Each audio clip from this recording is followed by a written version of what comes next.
जय श्री राम दोस्तों, मेरा नाम अमित झा है और हमारे YouTube channel Amit Jha technical में आपका स्वागत है।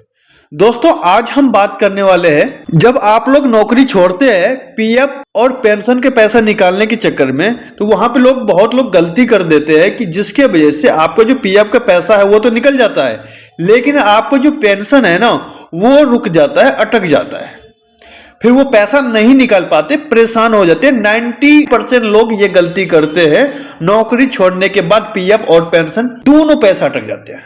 किन बातों को आपको ध्यान रखना है? अगर आपका भी पीएफ किसी कंपनी में कट रहा है कि आपका दोस्त का पीएफ कट रहा है, कहीं ना कहीं नौकरी कर रहा है, तो उसको शेयर जरूर कर देना ये वीडियो, जिससे कि उनका भला हो सके। अगर आप हमारे यूट्यूब चैनल पर आप नए हो तो चैनल को सब्सक्राइब कर लीजिएगा, फीडबैक दे देना ये वीडियो आपको कैसे लगा। कोई भी क्वेरी है, क्वेश्चन है, आप हमें कमेंट करके पूछ सकते हैं। तो वीडियो स्टार्ट करते हैं।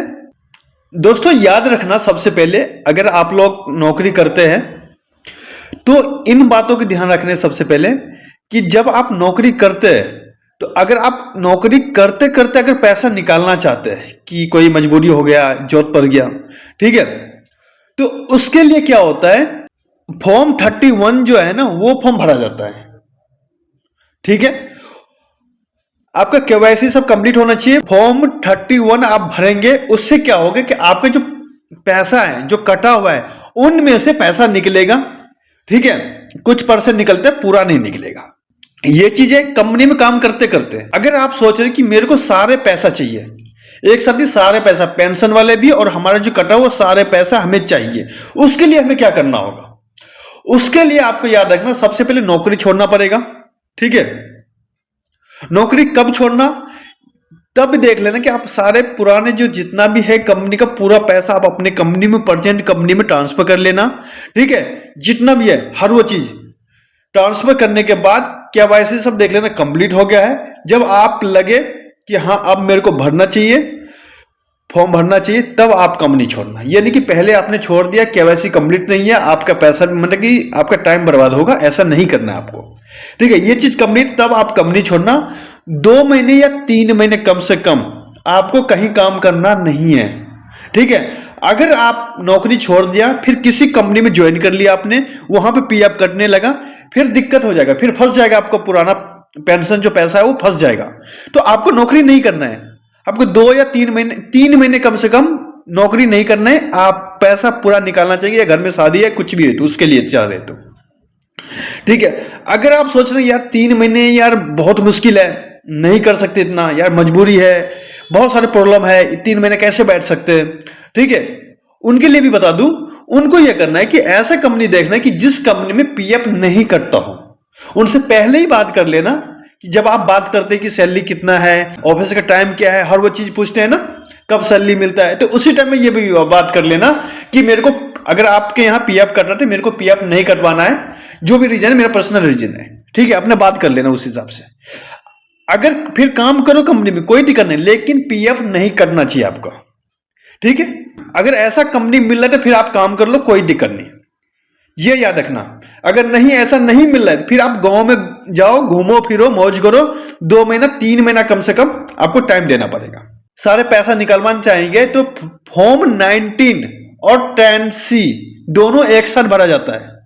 ठीक है, आपका जो पीएफ का पैसा वो और 10C जो फॉर्म होता है पेंशन का होता है, वो सारे दोनों फॉर्म एक साथ भरा जाता है। 19 वाले आएगा जिसका पीएफ जो आपका कटा है वो वाली पैसा आएगा, उसके बाद पेंशन वाले आएगा। ठीक है, अलग अलग आएगा, 2 बार में आएगा, एक ही बार में नहीं आएगा। बहुत लोग क्या करते हैं, ये गलती आपको भी नहीं करना है। आपने सब कुछ सोच लिया कि नहीं मेरे को अर्जेंट है, इतने तारीख तक हमें पैसा चाहिए, पैसा निकलवाना है, आपने किसी से पूछ लिया, चलो ठीक है 1 सप्ताह में पैसा निकल जाएगा। ठीक है, अब अनुमान लगा लीजिए चलो 7 दिन में पैसा आ जाएगा हमारे अकाउंट में, चलो हम 10 दिन 15 दिन या पूरा महीना लेके चलते हैं, अनुमान एक कि इतने बीच तक हमारा पैसा आ जाएगा।